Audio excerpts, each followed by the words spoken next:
Revista Espírita, março de 1858. A pluralidade dos mundos. Quem ainda não se perguntou, ao considerar a Lua e os outros astros, se esses globos são habitados? Antes que a ciência nos houvesse iniciado em a natureza desses astros, era possível a dúvida. No estado atual de nossos conhecimentos, pelo menos, existe a probabilidade, mas a esta ideia realmente sedutora fazem-se objeções tiradas da própria ciência. Disse que a Lua, ao que parece, não tem atmosfera e possivelmente não tem água. Em Mercúrio, à vista de sua proximidade do Sol, a temperatura média deve ser a do chumbo em fusão, de maneira que se ali houver chumbo, este deve correr como a água dos nossos rios. Em Saturno, dá-se o oposto. Não temos um termo de comparação para o frio que ali deve existir. A luz do Sol deve ser lá muito fraca, apesar da reflexão de suas 7 luas e de seu anel. Pois àquela distância o Sol deve aparecer apenas como uma estrela de primeira grandeza. Em tais condições, pergunta-se se nele é possível a vida. Não se compreende que semelhante objeção possa ser feita por homens sérios. Se a atmosfera da Lua não foi percebida, será racional inferir que não exista? Não poderá ser constituída de elementos desconhecidos ou bastante rarefeitos para não produzirem refração sensível? O mesmo diremos da água e dos líquidos ali existentes. Em relação aos seres vivos, não seria negar o poder divino julgar impossível uma organização diferente da que conhecemos? Quanto às nossas vistas, a providência da natureza se estende com uma solicitude tão admirável, até o menor inseto, e dá a todos os seres órgãos apropriados ao meio em que devem habitar, quer seja a água, o ar ou a terra, quer mergulhados na escuridão, quer expostos à luz do sol.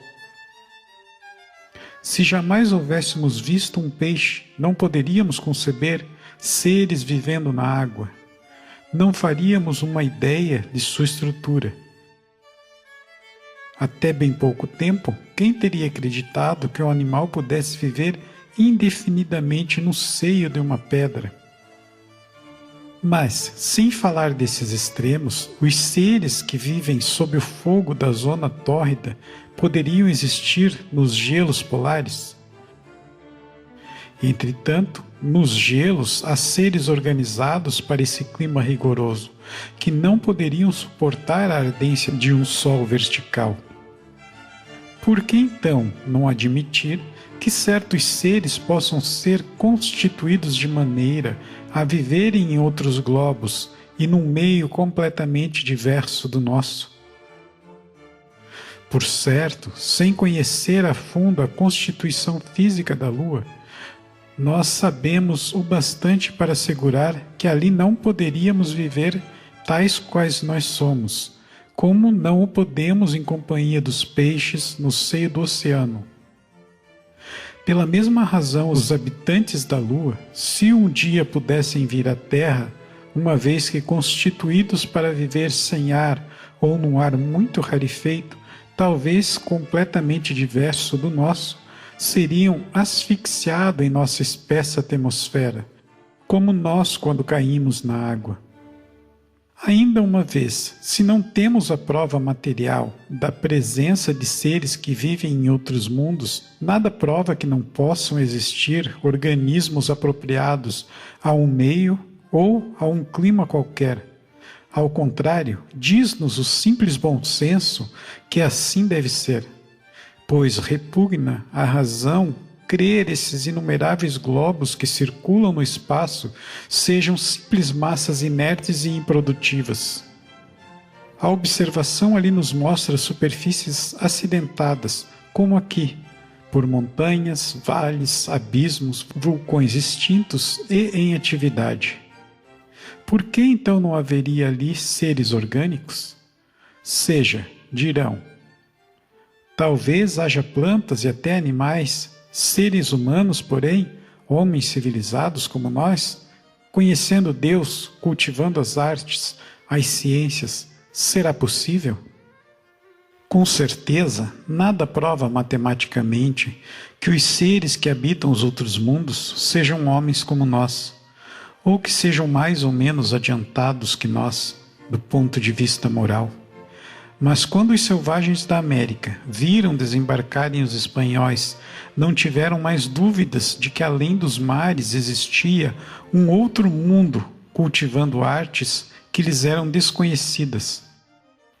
A terra é pontilhada de inumeráveis quantidades de ilhas, grandes ou pequenas, e tudo que é habitável é habitado. Não surge no mar um rochedo sem que imediatamente o homem ali não plante a sua bandeira.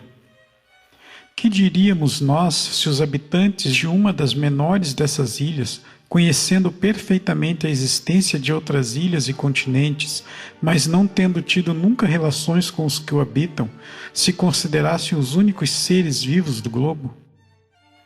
Dir-lhes-íamos: como vocês podem crer que Deus tenha feito o mundo somente para vocês? Por que estranha singularidade a pequena ilha vossa, perdida na solidão do oceano, teria o privilégio de ser a única habitada? O mesmo poderemos dizer em relação às outras esferas. Por que a Terra, pequeno globo imperceptível na imensidade do universo, que não se distingue dos outros planetas nem por sua posição, nem por seu volume, nem por sua estrutura, pois nem é maior, nem é menor, nem está no centro, nem nos extremos, porque, dizia eu, entre tantas outras, seria ela a única residência de seres racionais e pensantes? Que homem sensato poderia pensar que esses milhões de astros que brilham sobre nossas cabeças foram feitos para recriar os nossos olhos? Qual seria então a utilidade desses milhões de globos invisíveis a olho nu e que não servem nem mesmo para nos iluminar? Não seria orgulho e impiedade pensar que assim fosse? Aqueles a quem pouco importa a impiedade, diremos que não tem lógica.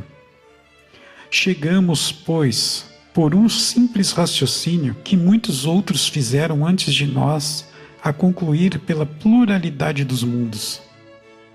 Tal raciocínio acha-se confirmado pela revelação dos Espíritos. Realmente, eles nos ensinam que todos esses mundos são habitados por seres corpóreos, apropriados à constituição física de cada globo. Que entre os habitantes desses mundos, uns são mais, outros menos adiantados que nós, do ponto de vista intelectual, moral e mesmo físico. Ainda mais, hoje sabemos que é possível entrar em relação com eles e obter esclarecimentos sobre seu estado.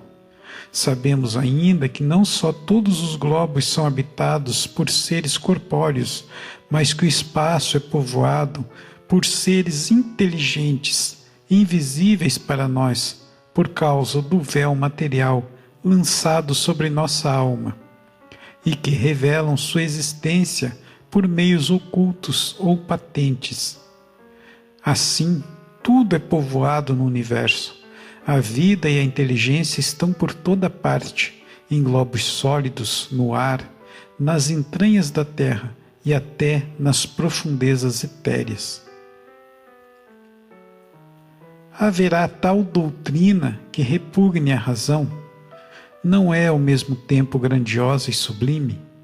Ela nos eleva por nossa própria pequenez, bem ao contrário desse pensamento egoísta e mesquinho que nos coloca como os únicos seres dignos de ocupar o pensamento de Deus.